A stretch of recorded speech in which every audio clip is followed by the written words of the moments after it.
Quem é você? Eu sou Norberto Tötter, na pia batismal lá da Igreja Luterana da Trajano Reis. Eu recebi o nome os nomes de Norberto Gastão Bernhard Hans Tötter. Naquela época a gente sempre recebia mais alguns nomes dos respectivos padrinhos. Isso me incomodou muito durante a minha vida, então com o tempo eu fui reduzindo para o Norberto Tötter de hoje. Eu nasci em 10 de fevereiro de 1929, num domingo de carnaval, às 8 horas da manhã. Minha mãe conta que durante a noite ela escutava os folhões voltarem para casa cantando suas marchinhas. Não sei se esse negócio de nascer num domingo de carnaval tem alguma influência, mas tive uma vida feliz.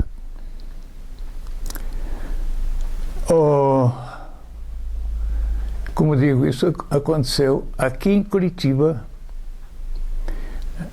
precisamente na Rua Carlos de Carvalho, ali próximo à atual Praça de Espanha.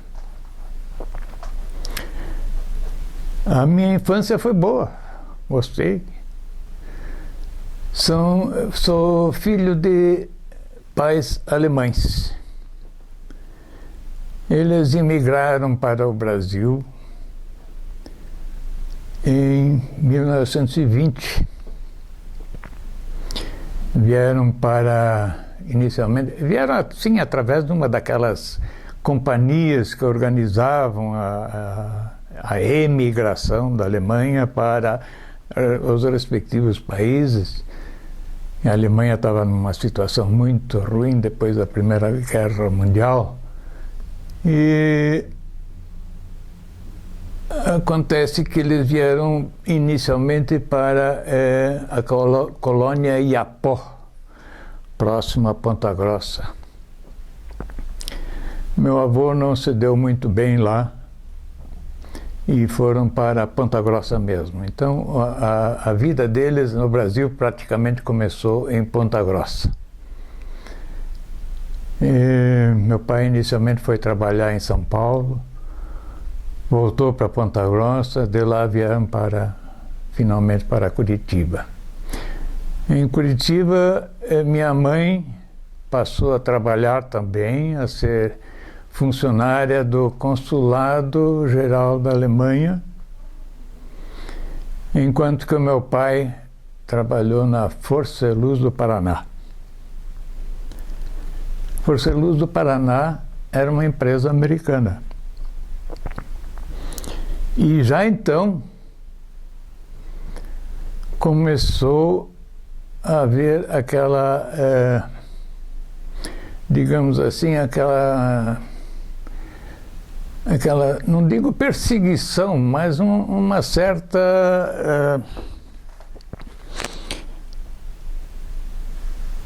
como é que eu diria,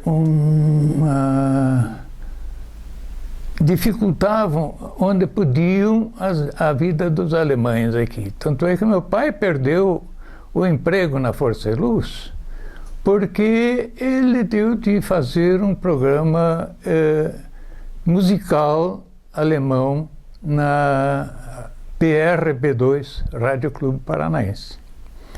Perdeu então o emprego na Força e Luz e em seguida ele constituiu com um sócio a empresa de transportes São Paulo-Curitiba. Enquanto isso, eu vivi a minha infância. Ali perto da Praça de Espanha, aquilo ali foi uma maravilha. Praticamente o dia todo só com empregada em casa, porque minha mãe trabalhava. Mas ela exigia muito, muito do filho.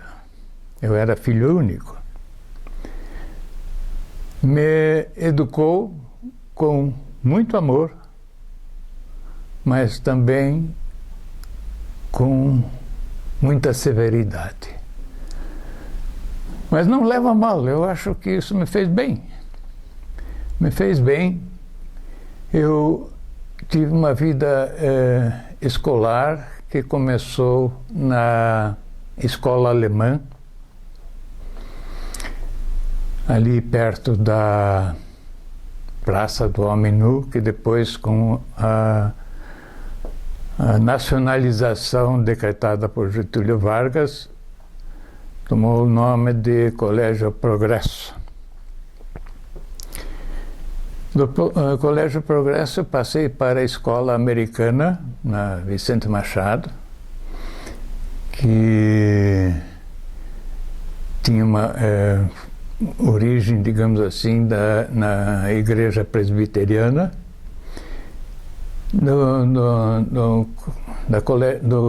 Da escola americana, passei para o ginásio Belmiro César, também da mesma organização, e aí aconteceu uma grande mudança na minha vida.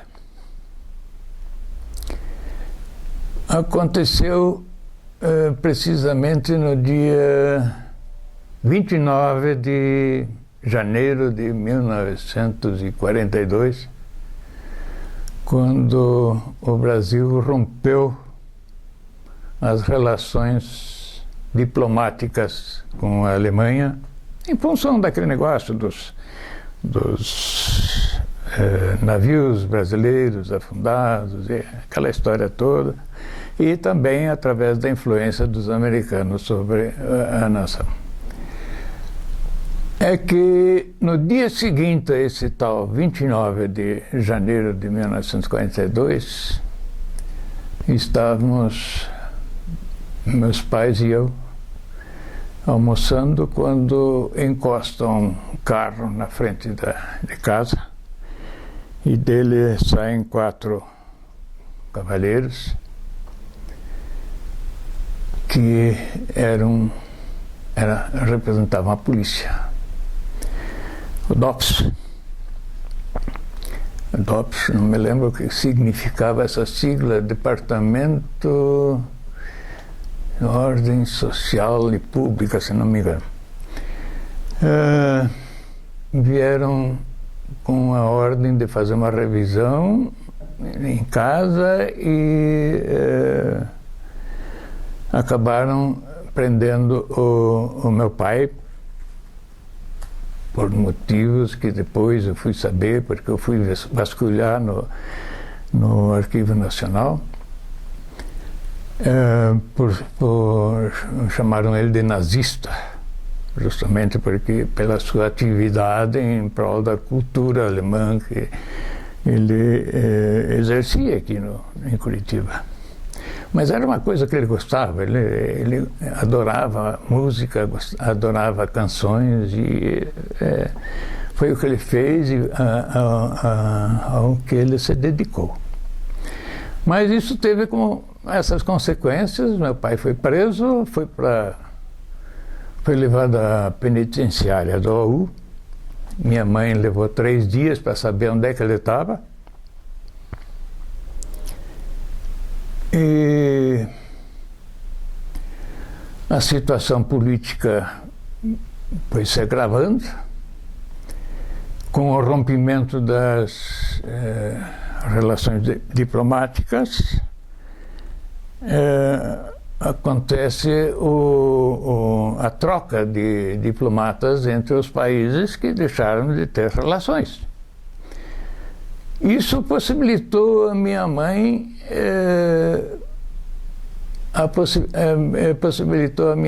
nos incluir nessa trupe de pessoas que seriam levadas daqui para a Alemanha como assim tinha os diplomatas alemães, brasileiros que viriam em troca de volta para o Brasil. E teve como motivo justamente a libertação do meu pai da reclusão a que foi levado. Então, em 1942, março, a guerra lá na Europa já a pleno vapor. Fomos, meus pais e eu, transportados pelo velho navio Siqueira Campos, partindo do Rio de Janeiro para Lisboa. De Lisboa fomos de trem até Frankfurt, onde tivemos uma calorosa recepção organizada lá pelo partido. E dali para frente cada um tinha que se virar. Meus pais eram de Hamburgo, ou seja, minha mãe era de Hamburgo, meu pai era de uma região ali perto, mas estava lá em casa. Minha mãe ainda tinha parentes lá, tinha a mãe dela, então tínhamos um lugar assim aonde nos abrigar. E com o tempo nos adequamos à vida e aquela situação de viver num país beligerante. Já passamos logo a seguir a ter uma noção do que são bombardeios aéreos, mas ali ainda era coisa modesta, quer dizer, eram poucos aviões que apareciam e jogavam as bombas e incendiavam algumas casas, etc. Mas isso com o tempo foi se agravando.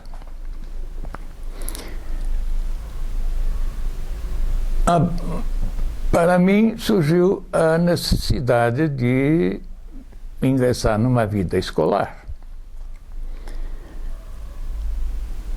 Eu havia saído aqui do terceiro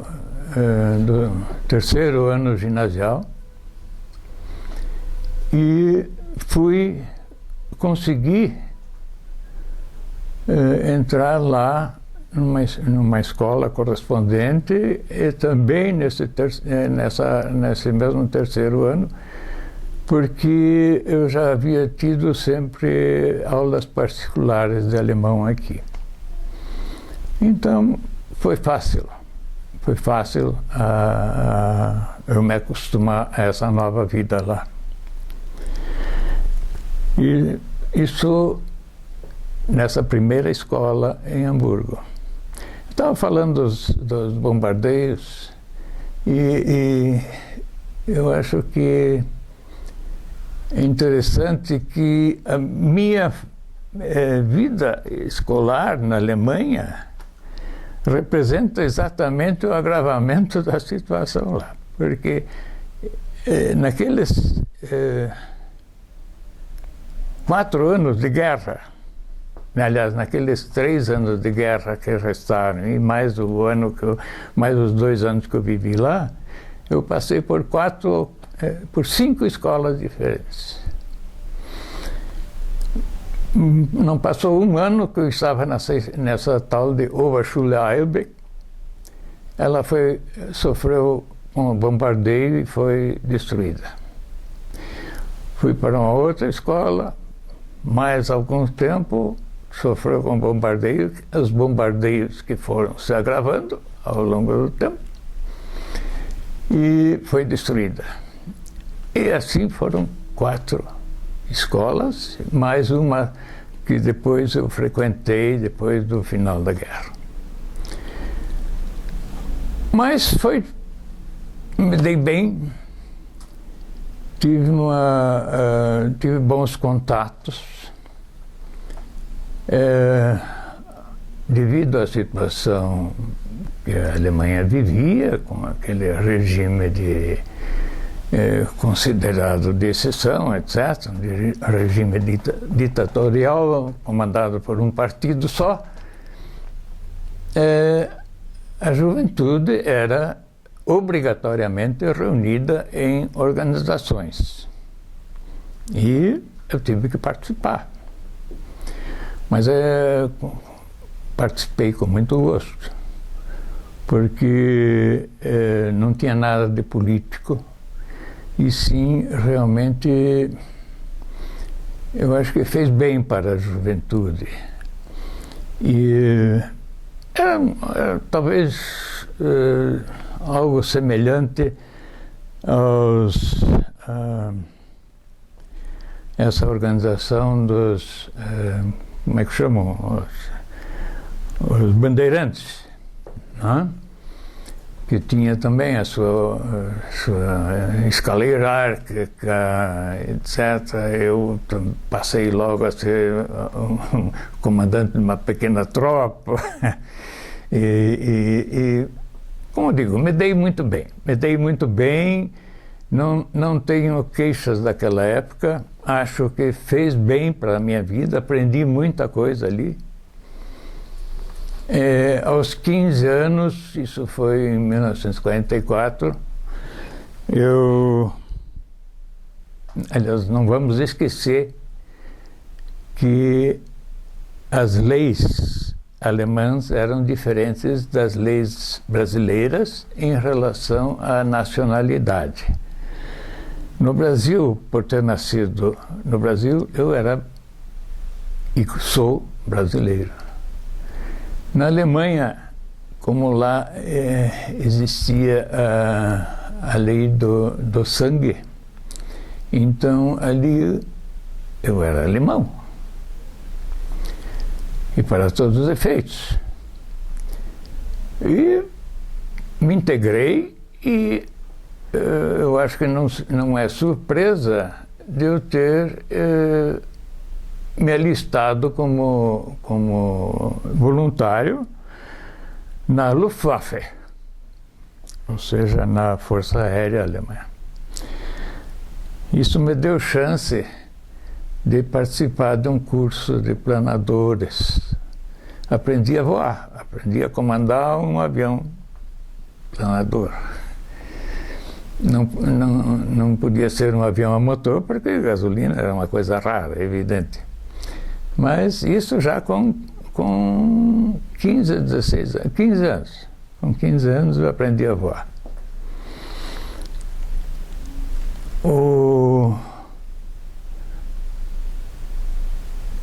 A guerra em si trouxe, como já falei, um agravamento da situação dos bombardeamentos. Hamburgo foi uma cidade que em julho de 1943 sofreu em 3 noites bombardeios de ondas de 1000 aviões aliados, ingleses durante a noite e americanos durante o dia. Quer dizer, uma cidade que em poucos dias, em 3 dias, teve 70% destruída. A destruição foi impressionante. Impressionante porque era tanto fogo, era tanta fumaça, que perdurou por dias que não se via o sol. Não se via senão um céu preto. Depois do segundo ataque, da segunda noite, até fugimos, digamos assim, fomos para o interior ali, porque minha mãe estava apavorada. E falo minha mãe, porque realmente minha mãe e eu estávamos sozinhos. Vou lembrar que meu pai já não tinha mais idade, quando chegamos lá, para ser convocado, porque já tinha mais de 40 anos.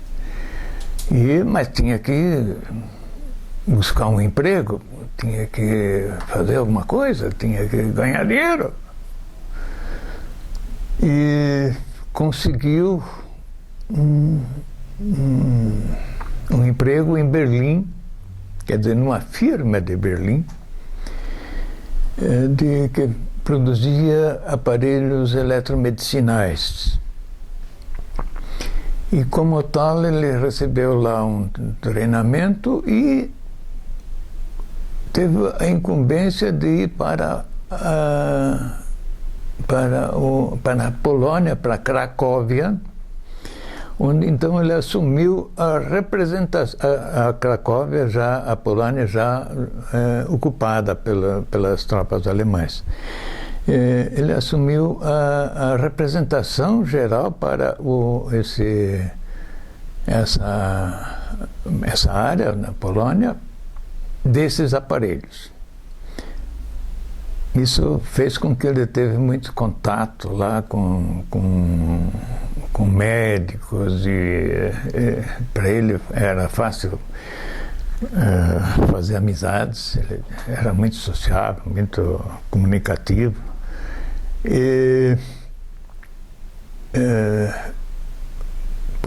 Então, para nós lá na Alemanha, a comida já começava a ficar difícil. Os alimentos era tudo na base de cartão de racionamento. Mas na Polônia não tinha disso, não. Ali estava livre, ou seja, mercado negro, mas estava livre. Então lá acho que visitei-o, junto com minha mãe, claro, visitei-o lá por umas 3 ou 4 vezes. Então passamos cada vez lá uns 3 dias. Passamos bem lá. Olha, era assim férias.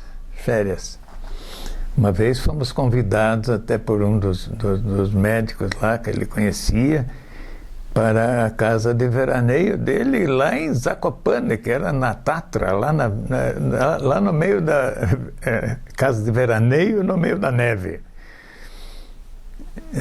Então havia uma relação muito boa do meu pai lá com o pessoal. A título de curiosidade, eu lembro que Cracóvia, onde ele exercia suas atividades, ficava, como eu soube agora, há pouco tempo aqui, ficava a 50 quilômetros de Auschwitz, só título de curiosidade. E nunca se falava de Auschwitz em Cracóvia. Mas a vida lá era, apesar de ser num país ocupado, era bem mais agradável do que a vida na própria Alemanha.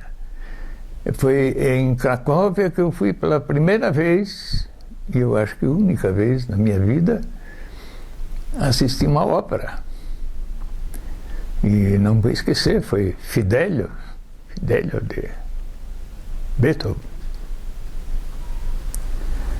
Muito bonito, ainda tinha todo aquele charme, aquele luxo. Bom, então eu estava explicando que eu vivia em Hamburgo só com minha mãe. Nós conseguimos lá uma casa de parentes, alugar a casa de parentes, era uma casa de fundos, eles viviam na casa da frente e nós na casa dos fundos. E ali eu aprendi a ser um pouco mais adiantado, digamos assim, na minha idade, porque tinha que assumir muitas responsabilidades, porque quando era arrancado uma janela, uma esquadria, porque explodiu uma bomba na região, aquilo forma aquele impacto, pressão que arrebenta portas, arrebenta janelas, mesmo que não tenha acontecido imediatamente ao lado. Então, alguém tinha que arrumar aquilo. Contratar um marido de aluguel lá não existia, não era possível. Então, alguém tinha que fazer isso. E ali eu fui aprendendo a fazer essas coisas. Fui aprendendo a ser, digamos assim, um tanto quanto adulto antes do tempo.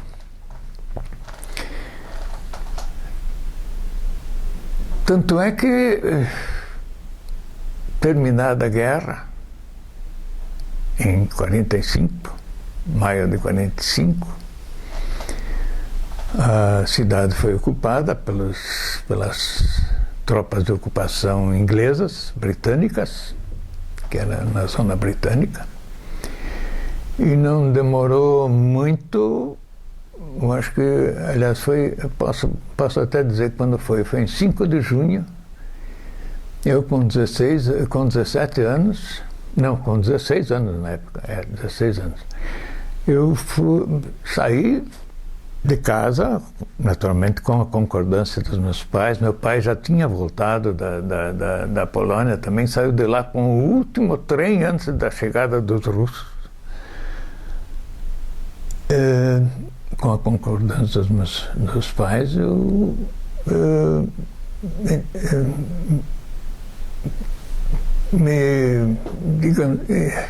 incluí,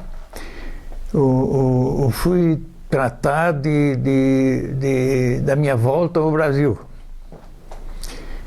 Me esforcei de todas as formas para achar um caminho e descobri então uma tal de organização dos Displaced Persons, DPs, ou seja, pessoas deslocadas, pessoas que não estavam no seu lugar, Displaced Persons.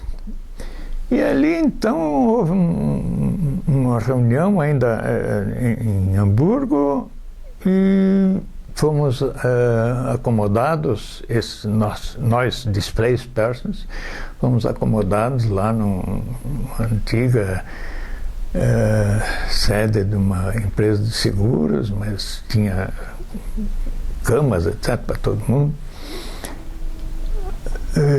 Ficamos lá um mês, talvez, e de repente veio a notícia: pronto, todo mundo preparado, vamos voltar, vamos para a Bélgica, vai ter um trem, dia tal, não sei o quê, e lá fomos nós. Só que antes de chegar na fronteira belga, o trem parou, desce todo mundo, e fomos instalados numa antiga fábrica de papel à espera das nossas pátrias, porque ali naquela hora voltei a ser brasileiro, claro, né? Que iriam tratar da nossa volta. Essa espera prolongou-se. Foi-se o ano de 45. No ano 46, eu tive que deixar esse acampamento, como chamava-se, de Displaced Persons, porque antes eu havia sido chamado para uma cidade chamada Lemgo, onde estava o quartel-general britânico. E foi lá interrogado por um oficial que curiosamente conhecia Curitiba. Conhecia Curitiba naquela época. E conhecia várias pessoas de Curitiba. Bom, não me apertei, mas de qualquer forma procurou falar português comigo. E dispensou, tudo bem, tá, voltei para o campo. Mas depois eu recebi a notícia que eu deveria deixar o campo. Então deixei o campo. Deixei o campo, voltei para Hamburgo, fui para uma escola que era comum na época, porque tinha muitos soldados que perderam muito tempo de instrução escolar.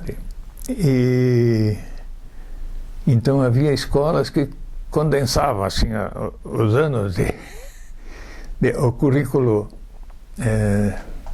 estudantil. E passei lá o ano, cheguei até o final, ainda em 46. Aliás, saí em 46, exato. E no final de 46 fui chamado pela administração daquele campo que eu havia sido expulso, de que o meu nome estava na lista dos que seriam retransportados para o Brasil. Lá fui eu outra vez para a Renânia, lá onde ficava o campo. Cheguei lá mais alguns dias e fomos transportados para novamente Hamburgo. Isso no começo de 47. No pior inverno que houve na Alemanha, desde há muito tempo, 23 graus abaixo de zero. Lá estava o nosso navio, o Santarém, ancorado no porto de Hamburgo, com gelo por toda a volta, no rio Elba. E ficou lá uns 3 dias ainda e depois vamos embora. De Hamburgo até Lisboa, eu não aproveitei nada, porque só estava enjoado. Em Lisboa, chegamos lá no dia do meu aniversário, 18 anos. Havia um amigo do meu pai lá em Lisboa. Fui procurá-lo, ele me emprestou 400 escudos e peguei meus amigos lá de bordo e fizemos uma farra lá de noite. Quase perdemos o navio na volta, mas ainda conseguimos. E foi assim que voltamos ao Brasil. Voltei ao Brasil. Agora, perguntar-se-á como é que eu mantive o conhecimento da língua portuguesa, porque eu, naqueles 5 anos, só falava alemão, não tinha com quem falar português. E aí eu tenho um recado a dar para quem estiver me ouvindo. Eu mantive o conhecimento do meu idioma através da leitura. Eu tinha um livro. Esse livro eu lia milhares de vezes. Era de um sem-vergonha chamado... o sem-vergonha era chamado Ernest Hemingway. E Por quem os sinos dobram. Mas eu decorei aquele livro. Mas é com aquilo que eu mantive... consegui lá na frente daquele oficial britânico lá que me interrogou em português, eu podia responder em português. Mas voltando então ao Brasil, aqueles 400 escudos não sobrou muita coisa. Eu tinha parentes aqui. E felizmente meu pai havia tido a ideia, ele construiu aqui a segunda casa em 41, portanto um ano antes de nós viajarmos para a Alemanha. Essa casa ele registrou como bem de família. Hoje não existe mais esse instituto, mas naquele tempo isso queria dizer que essa casa pertencia ao filho também. Então não pôde ser confiscada, como foram confiscados muitos bens de alemães aqui. Então havia aquela casa ainda, estava alugada, quem administrava era um tio meu que vivia aqui. Mas, na verdade, a primeira coisa que eu tive que fazer é procurar emprego. E realmente logo consegui um emprego de auxiliar de escritório numa grande companhia, na AEG, Companhia Sul-Americana de Eletricidade. Era filial de Curitiba. Mas era só o gerente e eu. E o gerente não queria muito ser como batente, então ficava comigo o negócio. Ali aprendi muita coisa, fiz contatos, passei a ser representante depois, quando fechou a filial da EG, passei a representar empresas industriais de São Paulo e assim fui me defendendo. No ano seguinte, eu tinha que ainda fazer meu serviço militar, que com 18 anos eu não estava aqui, estava lá em Lisboa.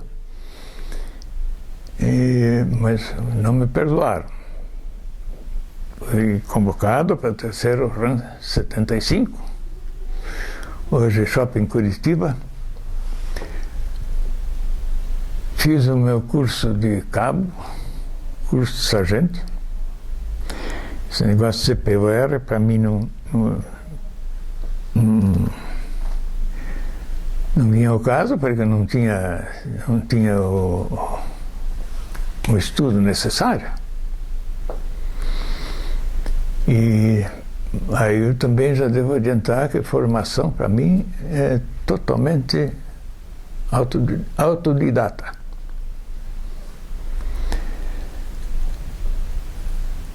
Como estava dizendo, eu fiz o meu curso de cabo, dei baixa, depois de 9 meses, como terceiro sargento da reserva. Isto já foi em 48, certo? E fui trabalhando, ainda com as minhas representações, mas ao mesmo tempo queria estudar uma profissão qualquer.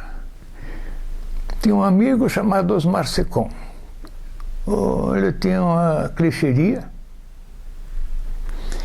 e fiz uma proposta a ele: olha, vou trabalhar 6 meses para você aí sem vencimento. E aprendi a fazer clichê. Isso fez com que eu passasse a ser funcionário público. Porque a impressora do Estado, aí, como é que chamava? A imprensa oficial,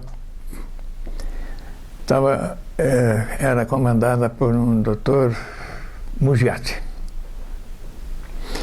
E ele estava querendo instalar ali uma clicheria, porque a imprensa oficial só funcionava no offset.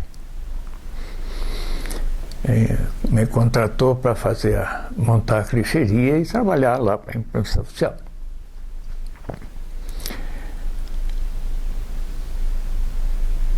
Tive um belo ordenado, 2.500, não sei se agora se eram cruzeiros, se eram cruzados, não me lembro do que era na época, mas era 2.500.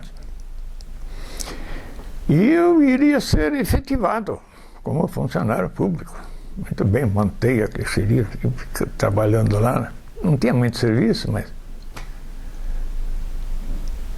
era aquela folga que dava tempo ainda de fazer outras coisas. Pois um dia veio a efetivação. Gravador, letra H, se não me engano. 1.250 por mês, ordenado. Ah, não pode ser. Falei com o Jato, não pode, não, mas é assim, porque você vai se virando. Né? Fui lá na Secretaria do Interior e Justiça, lá no alto da... como é que é o nome? Não me lembro agora. Funcionava lá no alto da... Não, mas o Dr. Keller lá. E não tinha essa... Era mais fácil falar com o secretário. Cheguei direto no gabinete dele, mostrei a coisa. Olha, isso aqui não dá. Eu fui contratado para 2.500, não para 1.250. Ah, mas o senhor tem que ficar feliz com isso aí, porque não sei. Eu digo, feliz é outra coisa. Pode ficar com isso aqui. Mas o senhor não pode. Me virei e fui embora. E nunca mais apareci na imprensa oficial. E também não teve outras consequências. Nesse meio tempo, a minha namorada, lá de Hamburgo, a Ingrid, que não acreditava nessa história de brasileiro, etc. Eu mostrei a minha certidão de nascimento para ela, não conseguia ler. Mas realmente foi uma relação sentimental muito forte. E começou depois uma troca de cartas, que redundou finalmente na vinda dela para Curitiba e no consequente casamento um mês depois. Eu tinha 22 anos e meio.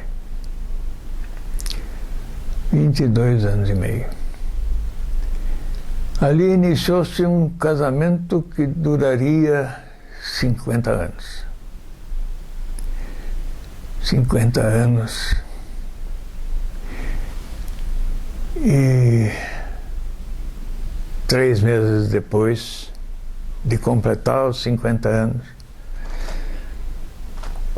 a Ingrid me deixou.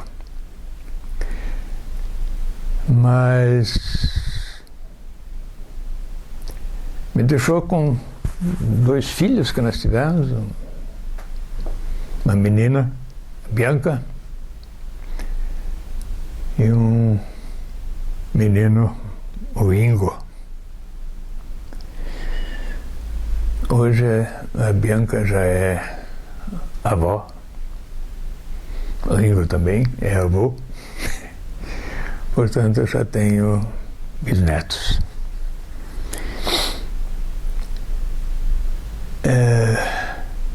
Nossa vida familiar foi muito boa,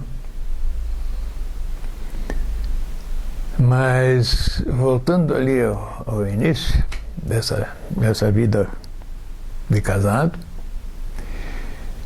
o fato é que, evidentemente, entre a decisão dela de vir para o Brasil e a chegada, passaram alguns meses, e nesses meses eu perdi o meu emprego, como eu falei agora há pouco, de gravador padrão A. na imprensa oficial do Estado. Então, na hora do casamento, eu estava sem emprego. Mas, nesse meio tempo, já havia me exercitado junto com um amigo que, ao mesmo tempo, passou a ser meu professor. Ele era um desenhista, um gráfico, graduado pela Universidade de Munique. Então, não era pouca coisa. E, realmente, ele me ensinou muita coisa. E logo depois de ter casado, aconteceu de eu ser chamado por um dos diretores da firma Prosdóximo S.A., que eles estavam precisando de alguém para fazer aquele negócio de propaganda da firma. O Prosdóximo S.A. hoje não existe mais, mas era uma empresa de vulto aqui em Curitiba. Uma loja de departamentos que acabou usando o prédio todo, 5.600 metros quadrados, se não me engano, de lojas de escritório. Era uma firma que havia nascido em 1913 como pequena oficina de bicicletas, de aluguel de bicicletas, fundada por João Prosdóximo. Agora, quando eu fiz contato com essa firma, já estava na mão dos filhos, o Pedro Prosdóximo, do João Antônio Prosdóximo. Mas voltando então a esse diretor que me chamou, Cleman, ele disse que estavam precisando de alguém para cuidar desses negócio da publicidade, da propaganda lá da firma. E se eu saberia alguém, eles precisavam de desenhista. Sim, vou falar com meu professor lá. E então ele queria um desenho de uma bicicleta. Meu professor fez o desenho dele lá, mas uma coisa realmente dentro dos parâmetros de um bom desenhista. E eu resolvi fazer o meu desenho em casa, tal. Digo, poxa, vou tentar. Meu desenho não era tão bom, muito menos perfeito que o dele, mas talvez era mais a posição da bicicleta, ou lá assim, era mais comunicativa. Eu sei que foi aquele desenho que foi aprovado, o meu. E isso desencadeou o fato do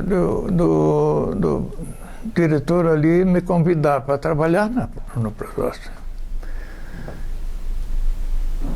Assim foi, aconteceu. No dezembro de 51, comecei ali. E acabei 15 anos depois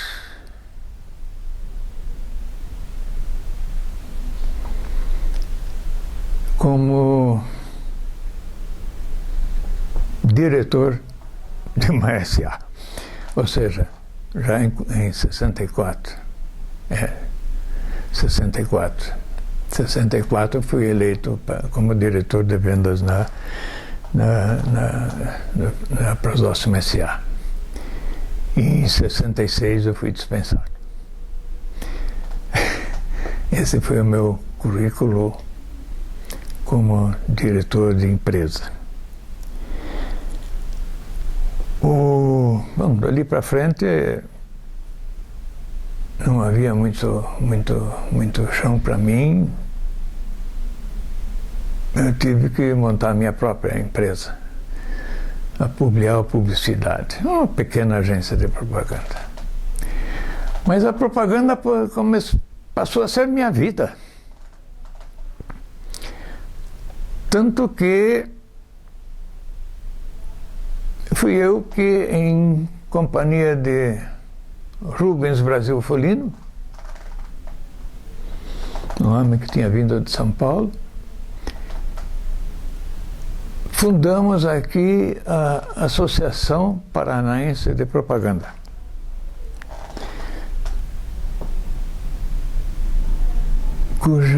Para cuja presidência acabei sendo eu eleito. A Associação Paranaense de Propaganda, na época, não reunia apenas, digamos assim, os criadores de propaganda.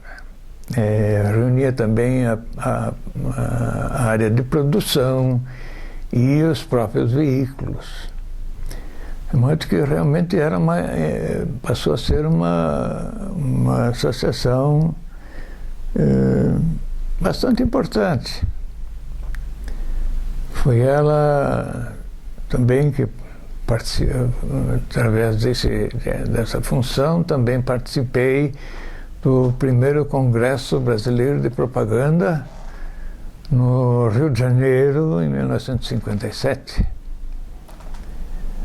Fomos 2 representantes aqui de Curitiba, do Paraná. Foi o Bondo Carneiro e eu. Apresentei tese, porque ali deveria ser definido o código de ética do publicitário. E a minha tese não foi aprovada, mas estava lá. Aliás, consta do anual, do anuário desse congresso. Isso me levou também a participar mais tarde da Associação Brasileira de Agências de Propaganda, como um vice-presidente que não fazia nada, em todo caso estava lá. E essa minha vida de publicitário terminou depois de um pouco mais de 30 anos de exercício, recebendo um diploma de publicitário pioneiro, que me foi conferido pelo seminário realizado lá em Porto Alegre.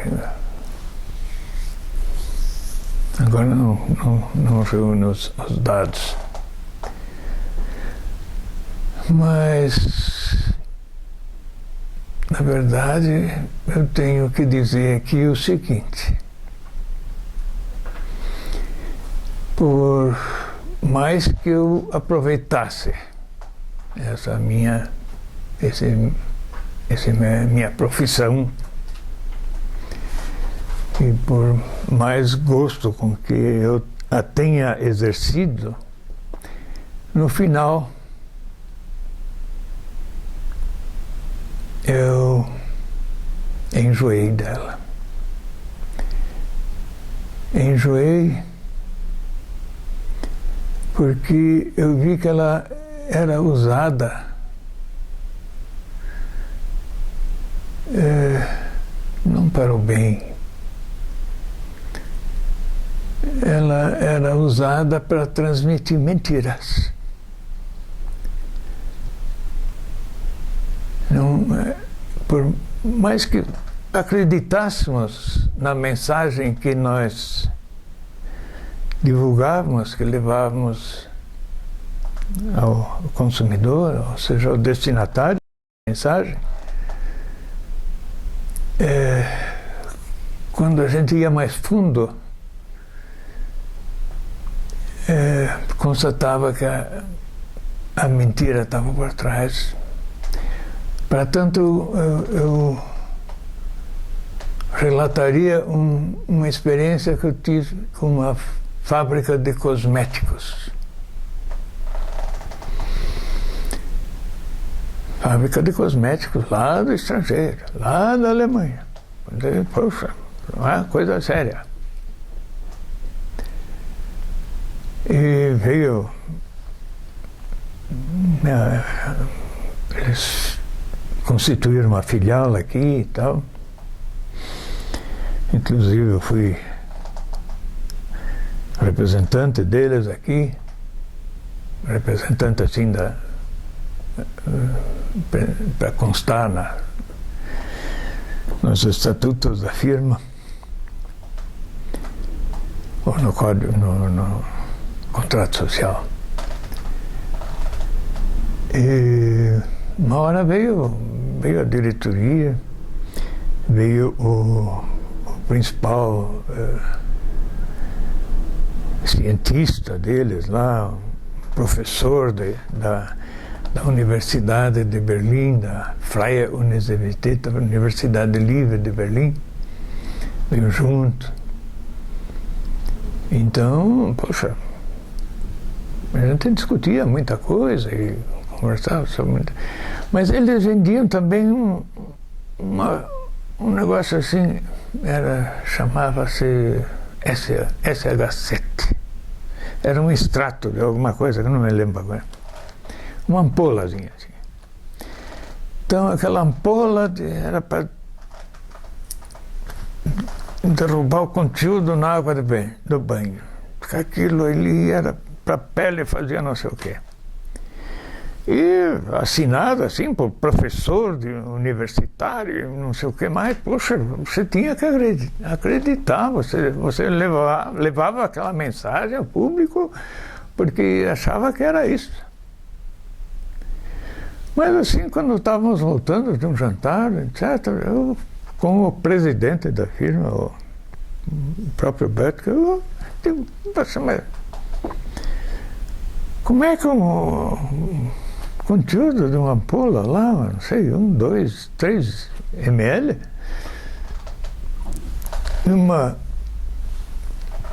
misturado à água de uma banheira, pode ter algum...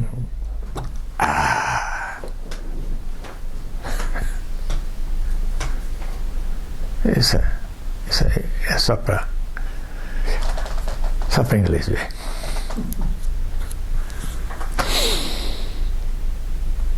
Bom, isso e evidentemente outras conjecturas que a gente ia fazendo me levou realmente a abandonar a publicidade. Não queria mais.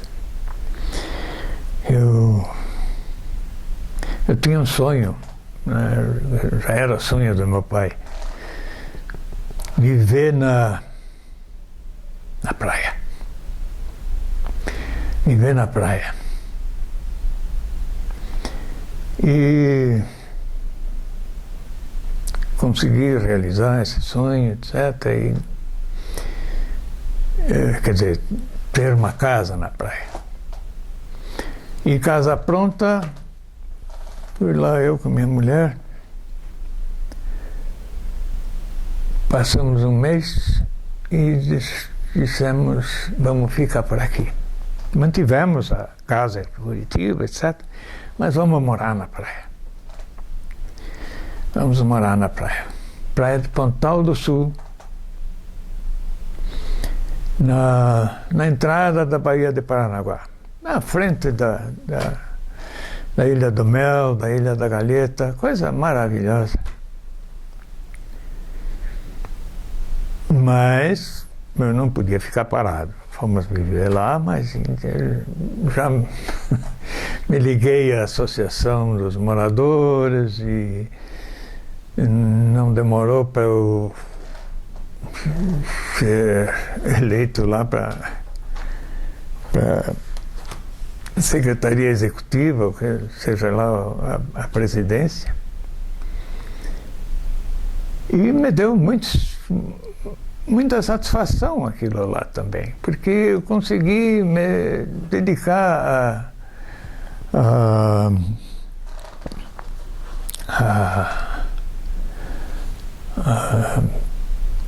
digamos, aos interesses da população ali, porque havia sempre o perigo das imobiliárias se senhorarem digamos, da restinga que felizmente existe até hoje,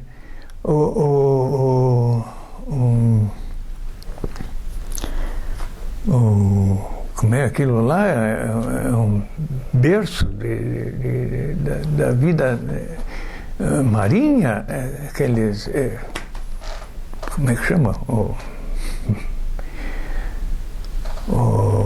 Onde nascem os peixes lá, os manguezais. Está cheio de manguezais ali. Mas os manguezais, quando fui ver, já tinha uma planta com os lotes desenhados em cima dos manguezais.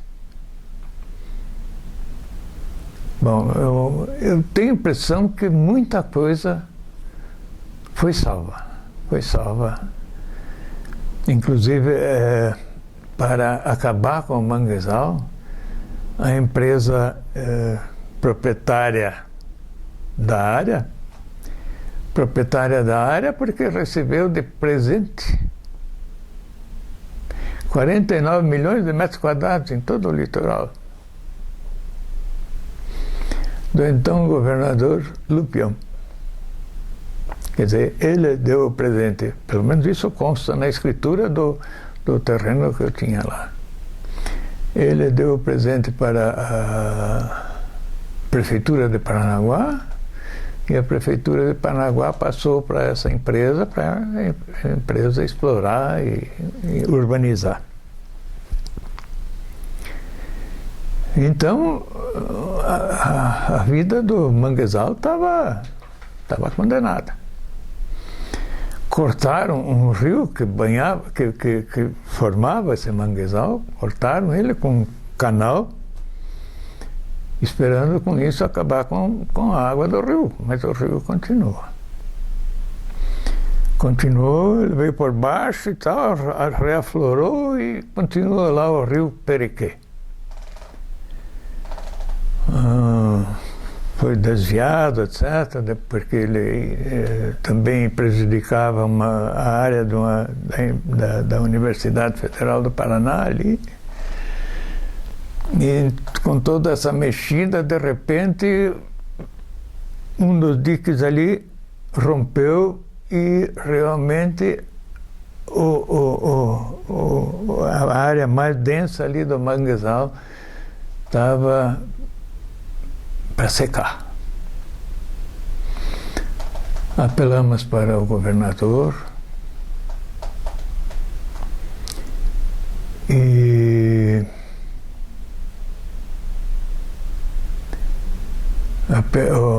ele incumbiu o secretário o secretário aqui agora, Elias Abrão, era secretário da... Bom, não me lembro, deve ter sido saneamento, alguma coisa assim. Mas eu sei que conseguimos a ajuda do Estado, que mandou uma draga, ou contratou uma draga para trabalhar no rio, que estava todo assoreado já, e fechar aquele dique que havia rompido. E com isso recuperamos aquele rio ali. Ali aprendi a conviver com o mosquito pólvora.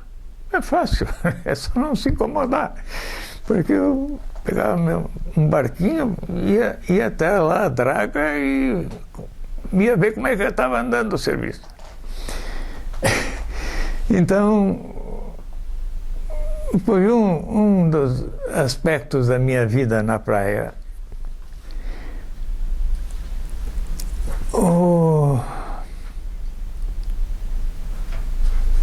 Foi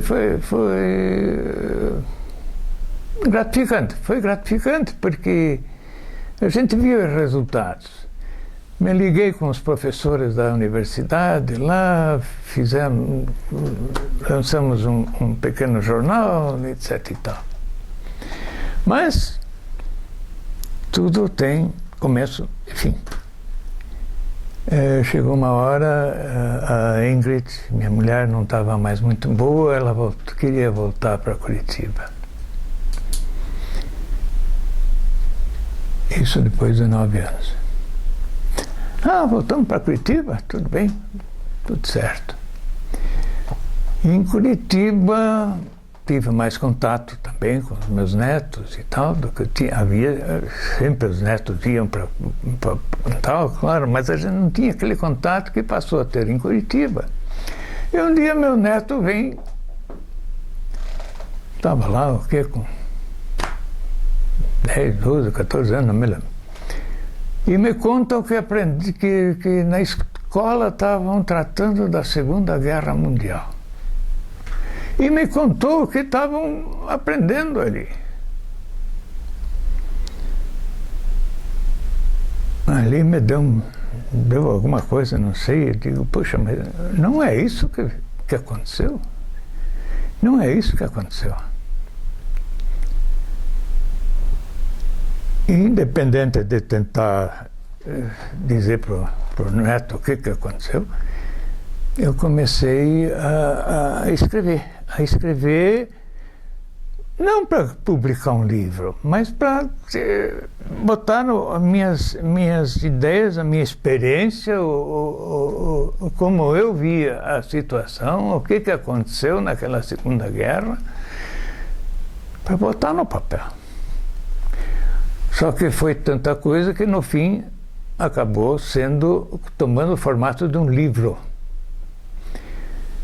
E digo, poxa, mas será que isso aqui tem jeito de vender? Fiz assim um boneco no computador. Nesse meio tempo aprendi a lidar com o computador. Fiz um boneco no computador e fui falar com um tal de senhor Chaim, que tinha uma livraria do Chaim. Pedi para ele dar uma olhada se aquilo tinha jeito de ser comercializado.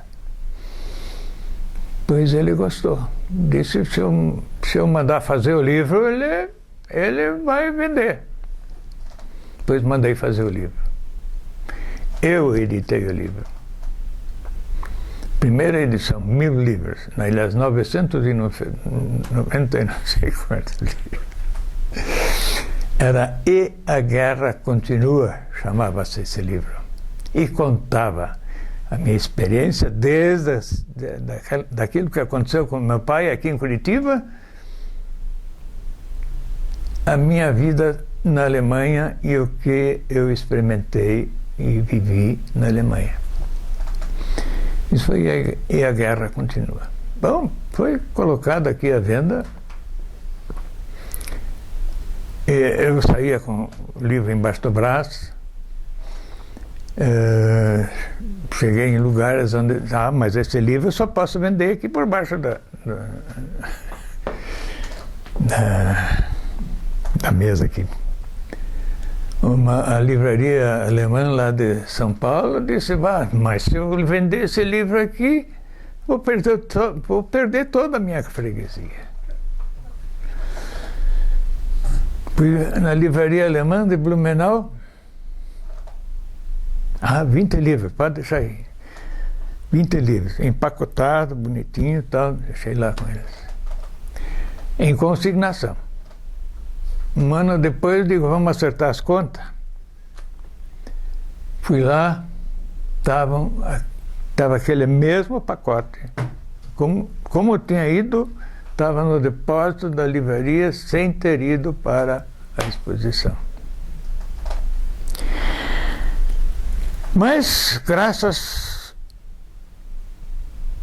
àquele senhor que eu falei, Rami Chaim, que me deu o maior apoio, a coisa pegou fogo. Fomos indo. O livro vendeu toda a edição.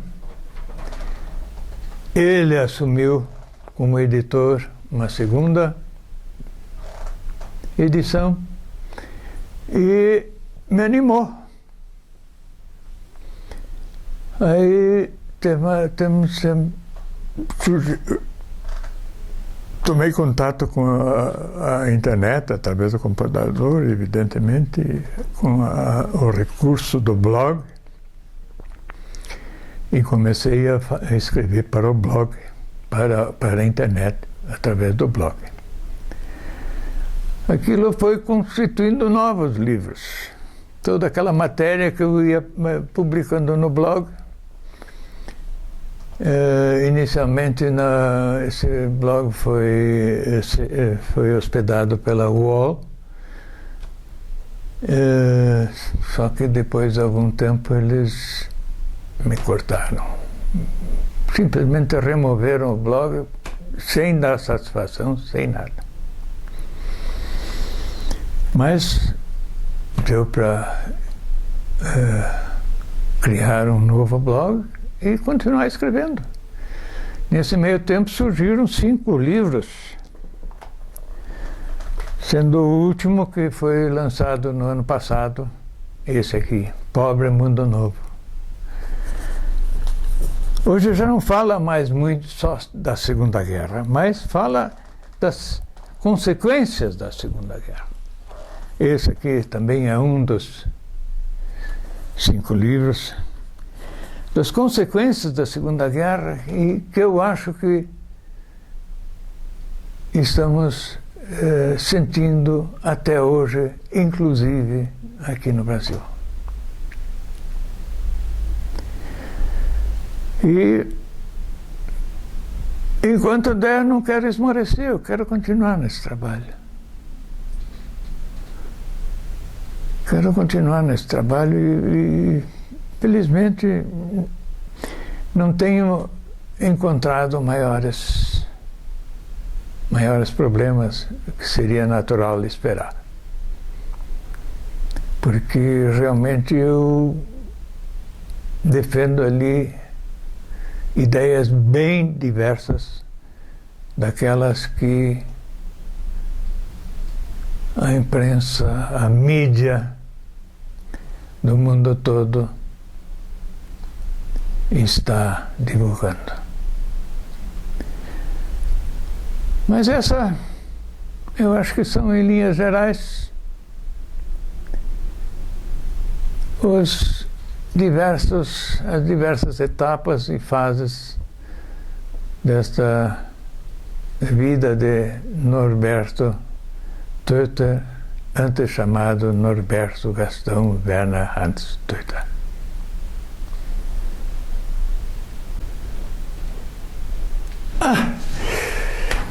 Essa história da situação do nosso mundo me entusiasmou não, me prendeu agora de tal forma que eu preciso falar ainda de uma ajuda muito importante que eu tenho tido nesses últimos anos da minha vida. Eu falei que o meu casamento com a Ingrid terminou depois de 50 anos de casado. Dali para frente pensei que não teria mais sentido a minha passagem aqui pela vida terrena. Mas acontece aquilo que a gente nunca espera. Encontrei um ano depois do desenlace da Ingrid, encontrei uma pessoa, uma viúva também, verdade que bem mais moça que eu, mais de 20 anos mais moça que eu, que havia lido aquele meu livro, a guerra continua. E, de alguma forma, simpatizou com o escritor.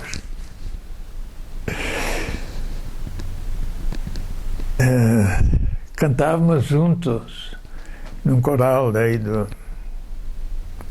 Harmonia, chamado Coral da Harmonia. E fomos nos aproximando e aconteceu. Isso, estamos agora juntos há 14 anos. Chama-se Irene Class. Ela me dá muita força, muito amor. E, aliás, acontece até o seguinte, veja bem. Logo no começo da nossa vida em comum, que não é tão comum assim, porque nós ensaiamos a vida em comum, mas não foi muito fácil assim, depois de toda a experiência que a gente já teve. Então achamos melhor, ela mora na casa dela e eu moro na minha, mas a gente está sempre junto. Mas aconteceu que, eu acho que foi nem 2 anos depois da gente se encontrar, digo, a minha vida voltou a fazer sentido e eu, fumante de 58 anos eu fumava. Havia tentado largar muitas vezes, sem conseguir. Eu sempre me dizia, eu preciso de um motivo para largar o cigarro.